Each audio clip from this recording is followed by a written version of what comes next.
At nasa atin na nga ang isa sa mga pinakamalalakas na gaming phones sa pagpasok ng 2025. Ito yung Red Magic 10 Pro na may bagong Snapdragon 8 Elite chipset. Pinagmamalaki ng Qualcomm yan. 7,050 mAh battery, 100 watts of fast charging, up to 24 gigs na LPDDR5X Ultra memory, hanggang 1TB na UFS 4.1 storage. Mas pinaganda pa yung full screen AMOLED display. Mas mabilis na yung built-in cooling fan. Tapos ginamitan din daw nila to ng liquid metal para mas makontrol yung temperature. Of course, andyan pa rin yung mga features na makikita lang natin sa mga gaming phones. Pero bago natin pag-usapan lahat, subscribe muna para maka 500k na tayo at follow nyo na rin kami sa Facebook and TikTok para sa mga short reviews pa namin. Okay, so hindi na natin pahahabain yung unboxing. Ito na lang yung mga kasama sa box at pag-usapan na kaagad natin yung design. Base model lang yung nasa atin ngayon. So, ito yung pinakamurang variant, 12,256 to. 16,512 naman yung Dusk tsaka Moonlight variants. Tapos, meron din silang Dusk Ultimate na 24 gigs naman yung RAM at 1TB yung storage. Kung sakali lang na gusto mo talaga ng sagaran. So, mas simpleng design lang yung nasa atin, pero maganda pa rin naman. Minimalist look na may pagka-gamer pa rin since meron pa rin naman tayong RGB lighting dito sa shoulder triggers, built-in fan, Red Magic logo, at meron ding letter X. X for 10 yan, nag-Roman numeral din sila tulad dun sa iPhone 10 na tinawag na iPhone X ng karamihan sa atin. Tulad sa previous Red Magic phones, naka-flat back panel tayo dyan, walang camera bumps, naka-aluminum frame pa rin. Pero this time, hindi nabanggit ng Red Magic kung anong protection yung ginamit nila sa glass ng screen. Sa display naman, solid, pero meron lang akong isang reklamo na magagawa naman ng paraan. Una muna, solid, kasi sabi ko nga kanina, in-upgrade pa nila to. Mas malaki na to ng konti kasi mas manipis na yung side bezels. Actually, sobrang nipis na rin. Plus, under display pa nga yung selfie cam, so walang kahit anong sagabal at immersive talaga. Mas mataas na rin yung resolution ngayon. Mas mataas pa yung refresh rate. Balik 144Hz na rin kasi ang Red Magic. At honestly, 120 is enough pa rin naman dahil wala naman masyadong games na may support sa 144. Pero, syempre, hindi tayo tatanggi sa upgrades.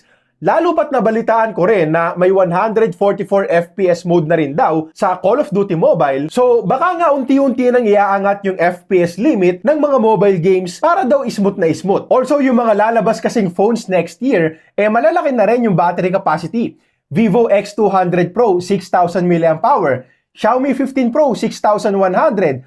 ROG 9 Pro, 5,800. At eto ngang Red Magic 10 Pro, 7,050. So, meron na ring battery na susuporta dun sa slightly higher power consumption ng 144Hz. Mas maliwanag na rin to ngayon, 2,000 nits na yung peak brightness. Syempre, solid picture quality pa rin as expected. Vibrant, deep blacks, ganda ng kulay. At isa pa rin to sa pinaka-responsive na displays na mabibili natin ngayon kaya swak na swak talaga sa mga hardcore gamers. Yun nga lang, kung gagamitin mo to for watching videos, unfortunately, pag open ko ng Netflix, naka-Widevine L3 lang. So, para sa mga mahilig mag-Netflix dyan, tulad ko, SD pa lang yung playback resolution dito, at least sa ngayon, kasi sabi ko nga kanina, pwede naman tong gawa ng paraan ng Red Magic. Actually, nangyari na rin to dati. Yung Red Magic 9 Pro out of the box, naka-Widevine L3 lang din. Pero eventually, in-upgrade din nila to Widevine L1. At pag na-update na nga nila yan, panalo na for watching movies.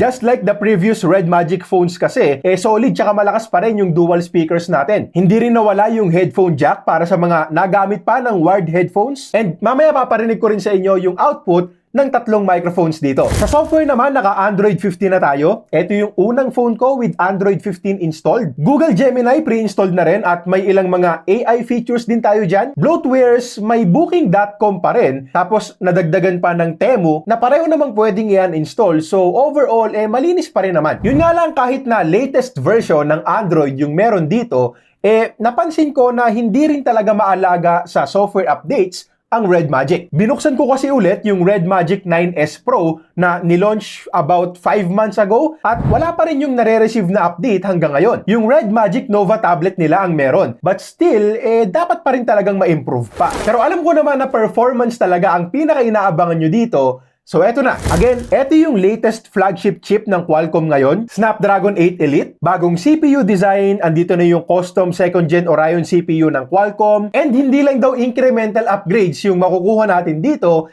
di tulad ng mga dating flagship chipsets nila. Dito, malaki-laki daw yung upgrades na makukuha natin, mas power efficient, better AI capabilities, better image processing, pero andito tayo for performance and gaming. So, check muna natin yung benchmark scores nito kumpara sa overclocked Snapdragon 8 Gen 3 ng Red Magic 9S Pro. And by the way, slightly faster na nga rin pala yung RAM and storage. At sa latest version ng Antutu benchmark, nakakuha tayo ng 2 million points sa Snapdragon 8 Gen 3 at 2.6 million points naman sa Snapdragon 8 Elite chip. Ito yung separate CPU and GPU scores ng dalawa. Geekbench 6, ganun din yung sitwasyon. Malaki-laki nga rin yung lamang dito sa parehong CPU and GPU scores. So yes, legit na maganda nga yung upgrades na makukuha natin dito sa bagong 8 Elite. At bago ko ipakita yung mismong gaming performance ng phone, eto yung ilan sa mga gaming features na ino-offer ng Red Magic. Siyempre, una yung shoulder triggers na very responsive, madaling i-configure at may RGB lighting pa. Charge separation or bypass charging, meron pa rin. Andyan din yung dedicated switch natin for game space. Frame interpolation is also present sa ilang mga supported games. Nakita na rin natin to sa Infinix GT20 Pro, nagge-generate ng extra frames for a smoother gameplay. Tulad ng makikita nyo dito, biglang magiging over 100 FPS kapag in-enable natin yan. Kahit na 60 FPS lang yung limit sa Android nitong Genshin. Sa mismong display din kasi nangyayari yung pag-add ng frames. Though take note na mas mag-iinit yung phone natin gamit yan at pwede lang ma-enable sa Rise and Diablo mode na performance profile. Tapos, may mga para sa akin, madadayang features na like itong hunter mode, filters yan na ina-apply sa games. Crosshair meron din. May scout mode para i-zoom in yung mga parts ng screen which is very useful kapag malayo yung kalaban mo pero madaya nga to. And meron nga rin pala tong dedicated Red Magic Red Core 3 chip at eto na yung pinag-handle nila sa mga extra tasks like RGB lighting.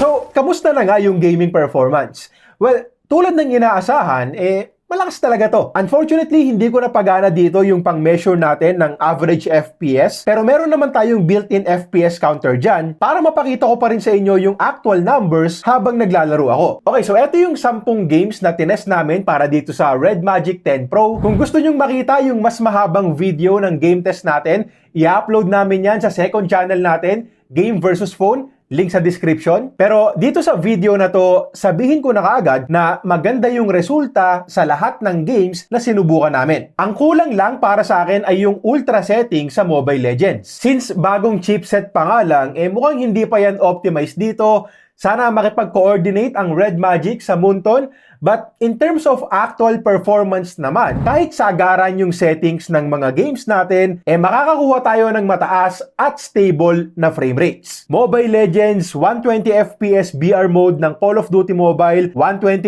FPS mode ng HOK, 120 FPS mode ng Wild Rift, 120 FPS mode ng PUBG Mobile. Ang gandang experience kahit na balance mode lang yung performance profile na sinet namin dyan. At kahit sa mga graphic-intensive games like Genshin, Farlight 84, Wuthering Waves, at Solo Leveling. Solo Leveling, umabot ng 50 degrees dyan. Yung Red Magic 9S Pro natin last time. Pero dito, goods yung thermals. Mamaya papakita ko sa inyo. At syempre, sinubukan ko na ring mag-run ng PS2 emulator, running God of War 2 at 5x native resolution, and solid frame rates din tayo dito. Tapos, sa thermals naman, again, slightly faster yung built-in fan. Marami ring layers ng cooling material sa loob, and ang pinagmamalaki nila ngayon ay yung pag-apply nila ng liquid metal. Though, para lang klaro, ginawa rin nilang solid piece of metal yon. So, eto na lang yung resulta. Minimum of 30 minutes yung testing namin sa bawat game. At para din transparent tayo, 50% yung brightness, connected yan sa Wi-Fi, max volume, tapos yung room temperature natin ay 24 degrees Celsius. So meron din tayong aircon pero katamtamang lamig lang. Now, sinubukan ko rin ang Wildlife Extreme Stress Test sa parehong Red Magic 9S Pro and Red Magic 10 Pro. Bale, 20 minutes nitong isasagad yung performance ng phones natin at makikita nyo dito na mas mataas yung stability ng 9S Pro at yan ay dahil sa ikasampung loop ng testing natin, binaba na ng 10 Pro yung performance niya para ma-maintain yung mas mababang temperature. At para sa akin, mas okay yon kasi after 20 minutes of sagarang benchmark, umabot ng 58 degrees itong Red Magic 9S Pro. Sobrang init na talaga niyan at 52 degrees lang dito sa Red Magic 10 Pro. Now, of course, sobrang init na rin ng 52 degrees pero stress test nga kasi ito. Yung actual gaming pa rin ang importante, syempre, at dito maganda yung resulta. Unang game na tinest namin dito ang Genshin Impact at nagulat talaga ako na 41 degrees lang yung maximum temperature na inabot after 30 minutes of gaming. Kaya ang tagal ko ring chinek yung temperature. Ganun din yung sitwasyon sa karamihan ng mga games natin dito kahit demanding games pa. At pinakamainit na yung PS2 emulator natin at 46 degrees Celsius na understandable naman dahil mabigat talaga yan. So, overall, para sa akin panalo yung parehong performance and thermals ng phone na to. Lalo pat yung Red Magic 9S Pro last time, mainit talaga na tipong hindi ka makakapaglaro ng demanding games kapag wala kang phone cooler. At speaking of phone cooler nga pala, pwede nyo rin tong gamitan para mas bumaba palalo yung temp. At ang marerecommend ko ay phone cooler din from Red Magic. Link sa description kung kukuha kayo. Okay, so sa battery and charging naman, ulitin ko lang na 7,050 mAh battery yung meron tayo dito. At eto na yung pinakamalaking battery sa mga gaming phones ngayon. And yes, medyo makapal to ng konti kumpara sa ibang mga flagships. Actually, mas kumapal din ng konti kumpara sa Red Magic 9S Pro. Pero okay lang kasi hindi naman sobrang kapal. Tsaka, yun nga, wala rin kasing camera bump. So, hindi naman problema sa akin to. Now, sa PC Mark battery test, mababa na naman yung SOT na nakuha tulad lang din sa mga dating Red Magic phones. Actually, hindi umabot ng 10 hours. At ang nakita kong dahilan yan, tinitignan kasi nitong Red Magic phones natin yung PC Mark battery test as a benchmark app, syempre. So, ang nangyayari, nagpapakitang gilas, ginagalingan, sinasagad yung refresh rate niya sa 144Hz all the time. So, hindi ko kino-consider tong score na nakuha ko dito kasi sa actual na paggamit at mismong gaming na talaga, after almost 4 hours of playing graphic-intensive games at maximum settings, may natira pa ditong 33%, which is good kasi yung ibang mga high-performance phones like for example, the Poco F6 Pro, hindi ka aabot ng 4 hours of gaming doon. Mga 3 hours pa lang, below 20% ka na. Less than 4 hours, deads na yung battery doon. So, dito almost 4 hours, may natira pang 33%.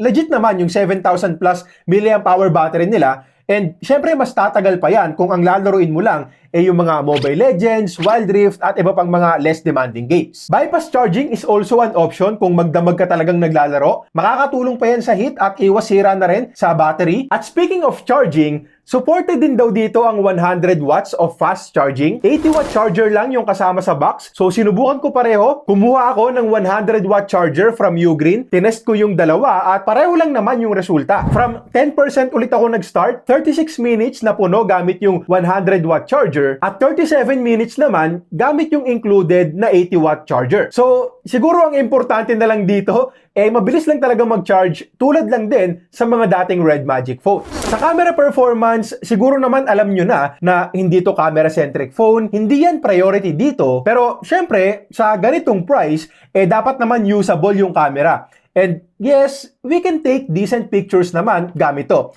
Hindi lang talaga papantay syempre sa mga high-end na camera-centric phones.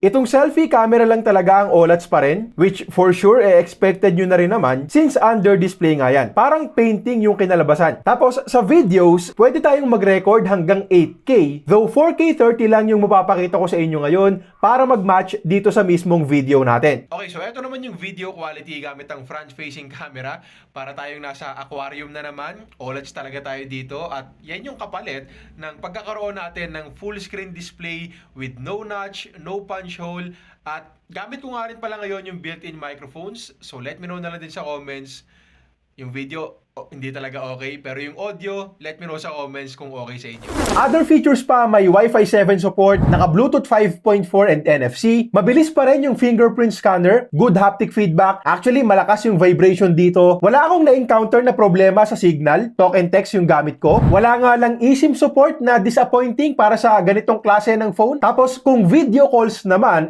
malabo yung front cam, malinaw yung audio. Okay, so pricing and availability, pagdating sa presyo, wala pa talaga akong alam. So, ihahabol ko na lang yan sa comments. Magiging available to sa official store ng Red Magic sa Lazada. Link sa description. Pag meron na, dun mo rin makikita yung presyo. So, pros and cons tayo. Para sa magagandang bagay dito, pang malakasang performance with good thermals, solid display and speakers, malaking battery, mabilis mag-charge, gandang design, RAM and storage, pwede ring sagaran kung gusto mo. And syempre, yung mga gaming features like shoulder triggers and bypass charging. Cons natin, camera. Maraming mas maganda dito kung camera ang habol mo. Walang eSIM support. Sa ngayon, naka-Widevine L3 lang din. So, antay pa tayo sa next updates at software update. Again, hindi ganun kadalas yung updates dito and hindi rin nila sinabi kung gaano katagal yung software support. Usually, 2 years sa mga dating Red Magic phones, pero kung ganun pa rin hanggang ngayon, mababa na yon. Overall, panalong gaming phone pa rin to para sa mga mobile gamers.